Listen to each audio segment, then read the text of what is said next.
బిల్కిస్ బానో సామూహిక అత్యాచార ఘటనకు సంబంధించి 11 మంది దోషులను ముందస్తుగా విడుదల చేయటాన్ని సుప్రీంకోర్టులో సవాల్ చేశారు. ఈ కేసు విచారణ ఇవాళ చేపట్టాల్సి ఉండగా జస్టిస్ బేలా ఎం త్రివేది విచారణ నుంచి తప్పుకున్నారు. దీంతో కేసు విచారణ వాయిదా పడింది. ఈ పిటిషన్ను కొత్త బెంచ్కు అప్పగించనున్నట్లు తెలుస్తుంది.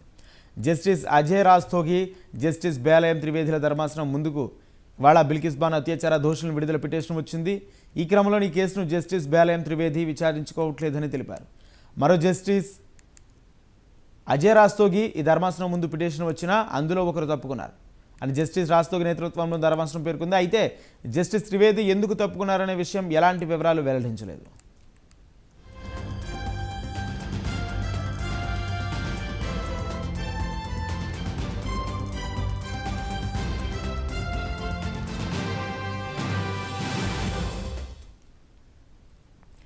రెండు 2002 గుజరాత్ అల్లర్ల సమయంలో బిల్కిస్ బానోపై 11 మంది సామూహిక అత్యాచారానికి పాల్పడ్డారని, ఆమె కుటుంబ సభ్యులతో పాటు పలువురిని హత్య చేశారని ఆరోపణలు వచ్చాయి. ఈ మేరకు దర్యాప్తు అనంతరం నిందితులను దోషులుగా తేల్చిన ప్రత్యేక న్యాయస్థానం మరణశిక్ష విధించింది.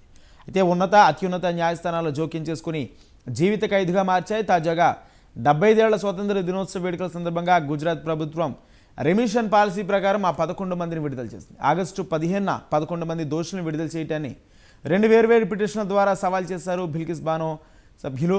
అయితే సుప్రీంకోర్టు ఆదేశాలను పక్కన పెట్టి రాష్ట్ర ప్రభుత్వం నిర్ణయం తీసుకుందని ఆరోపించారు.